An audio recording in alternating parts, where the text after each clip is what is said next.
Have you ever given your all? Have you ever loved without condition, worked with pure intention, or stood by someone with a loyalty that came from the very depths of your soul? If you have, then you know the unique pain that follows when that sincerity is met with games. When your honesty is seen as a weakness to be exploited. When your pure heart is played with as if it were a mere pastime. You look at the one who toyed with your trust, who manipulated your kindness, and it seems like they are winning. They seem to be ahead, richer, more popular, untouched by the consequences of their actions. They walk with a swagger, believing their cleverness has secured them a victory. And in your quiet moments, a question might whisper in your heart, why? Why do they prosper while I, who acted with truth, bear this hurt? We have been taught, in so many subtle and overt ways, to equate strength with invulnerability. We are told to build walls, to guard our hearts, to never let them see us sweat. In this worldview, to be soft, to be open, to be genuinely sincere is to be naive. It is seen as an invitation to be hurt, a flaw in our armor that the sharp arrows of the world will inevitably find and exploit. And when you are the one who has been played, when you extended a hand in trust and it was slapped away, when you offered a clean heart and it was returned to you muddied, it is so easy to believe this lie. It is so easy to look at your own sincerity and curse it as a weakness that led to your pain. But I am here to tell you that this is perhaps the greatest deception you could ever believe. Your sincerity was never your weakness. It is in fact your most unassailable fortress. Let us truly understand what sincerity is. It is not merely being nice or polite. It is not a passive state of agreeability. True sincerity, the kind that resides in the core of your being, is an active, powerful force. It is the courage to be authentic in a world that rewards performance. It is the strength to be transparent when others are hiding behind masks. It is the resolve to act with integrity, not because it is convenient, but because it is right. When you operate from a place of sincerity, you are making a profound statement. My actions are not dictated by your reactions. My character is not for sale. My truth is not negotiable. This is not the posture of a weakling. This is the stance of a sovereign individual. Think of it this way: the person who plays games, who manipulates and deceives, is inherently weak. Their entire existence is contingent on external validation and control. They are like a chameleon, changing colors to blend and to exploit. They need your reaction, your pain, your confusion to feel powerful. Their strength is borrowed, fleeting, and entirely dependent on the shifting sands of circumstance and the people they can manipulate. They are a castle built on sand, impressive from a distance but destined to collapse with the first real tide. Your sincerity, on the other hand, is a fortress built on bedrock. It is self-defined. It does not waver based on who is in the room or what they can do for you. It is a source of power that comes from within, and therefore, it cannot be taken from you by any external force. They can hurt you, yes, they can cause you deep pain, but they cannot make you deceitful. They cannot force you to become like them. That choice remains eternally yours. And in that choice lies an incredible, unyielding power. When someone plays with your sincerity, they are attempting to drag you down to the chaotic battlefield where they reside, a battlefield of gossip, mind games, hidden agendas, and emotional warfare.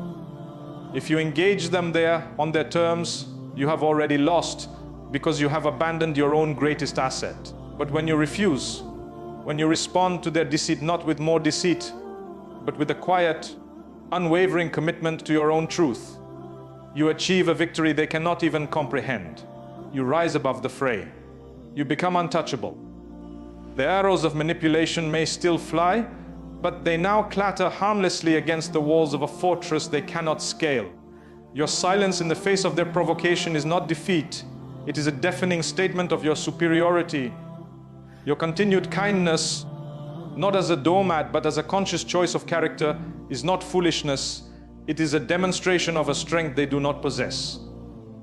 This is why the sincere person, after the initial shock and pain, always has the upper hand in the long run. The game player is left exhausted, constantly having to maintain their web of illusions, always looking over their shoulder, forever needing new players for their games.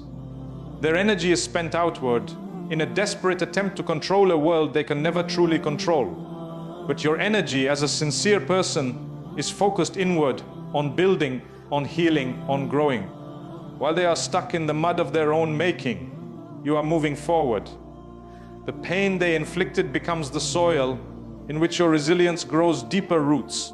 The betrayal you endured sharpens your wisdom, teaching you to discern without making you cynical. So, the next time you look back at that moment of hurt and feel a tinge of shame for having been too nice or too trusting, I want you to reframe that thought entirely. Do not see it as a moment you were weak. See it as a moment you were powerful and someone simply lacked the capacity to handle your light. They played with your sincerity because it was a currency they did not understand and could not counterfeit. Your sincerity is your anchor in the storm. It is the compass that will always guide you back to your true north when others are lost at sea. It is the core of your identity that no betrayal can erase and no game can undermine.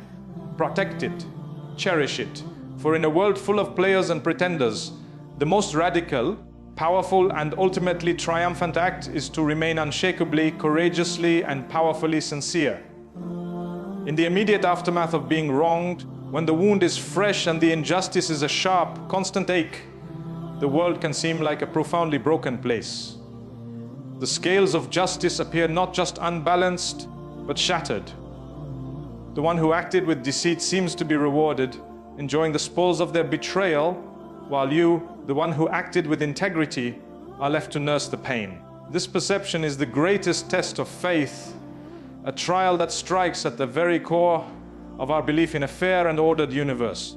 It is in this precise moment of darkness that we must cling to a truth far greater than what our eyes can see or our immediate feelings can comprehend, the absolute, unshakable certainty that divine justice is not just a possibility, but an inevitability woven into the fabric of creation itself. This concept of divine justice is often misunderstood. We imagine it as a dramatic, cinematic event, a bolt of lightning from a clear sky, a public humiliation that mirrors the private one we endured. While that can certainly be a manifestation, the reality of how Allah humbles the arrogant and rectifies wrongs is often far more profound, intricate, and absolute. His justice operates on a level that transcends our limited human courtroom. It is not merely about punishment, it is about restoration of balance, a cosmic realignment that ensures no wrong, however hidden, and no sincere heart, however trampled, is ever forgotten or dismissed. The Quran provides us with this profound comfort. So never think that Allah is unaware of what the wrongdoers are doing. He only delays them until a day when eyes will see it in horror. This delay, this space between the crime and the consequence, is not a sign of Allah's neglect, but a manifestation of His mercy, giving ample opportunity for repentance and a profound test of our own faith and patience. Consider the mechanisms of this inevitable justice. Sometimes it arrives as an internal collapse. The person who built their empire on lies must now live within its walls. They are sentenced to a life of perpetual vigilance, of remembering which lie they told to which person, of fearing exposure, of trusting no one, because they know the deceit of which they themselves are capable. The laughter they gained at your expense becomes hollow. The possessions they acquired through manipulation become constant reminders of their own corruption. This is a profound form of humiliation, to be stripped of inner peace, to be a king in a castle of one's own making, yet be a prisoner within it. They played with a sincere person, and in doing so, they severed their own connection to sincerity, forever locking themselves out of the peace that comes with a clear conscience and an untroubled heart. This is not a punishment inflicted from without, but one that grows from within, a natural consequence of their own actions. At other times, the justice manifests in the very relationships they sought to control. A person who toys with sincerity ultimately reveals themselves to be incapable of it. In time, this becomes their reputation. People may not speak of it openly, but a subtle distrust begins to follow them. They find that deep, meaningful, and loyal connections elude them. They are surrounded by acquaintances who are also playing games, or by people they have yet to betray.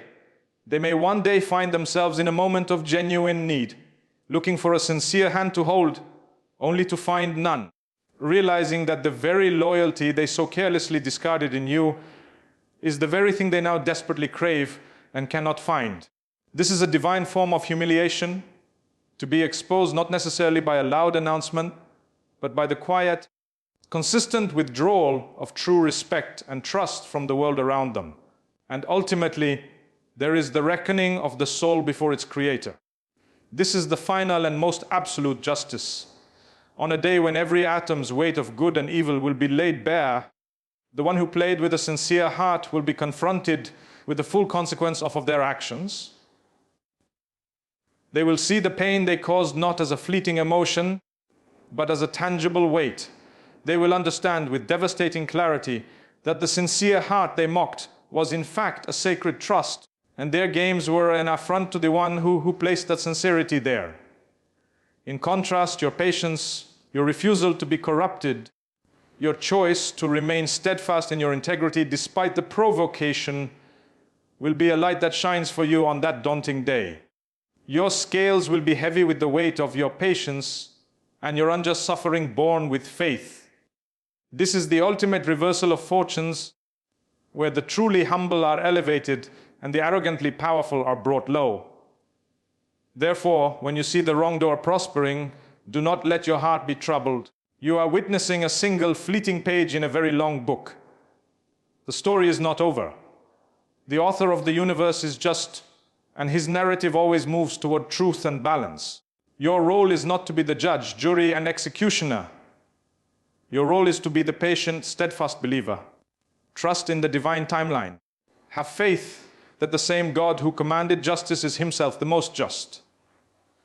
The humiliation that awaits those who play with the sincere is not merely a hope for the wronged, it is a divine promise. And Allah never fails in his promise. This certainty is what allows you to lay down the burden of vengeance, to free your heart from the poison of bitterness, and to walk through the world with a peace that the game players can never know and can never take from you.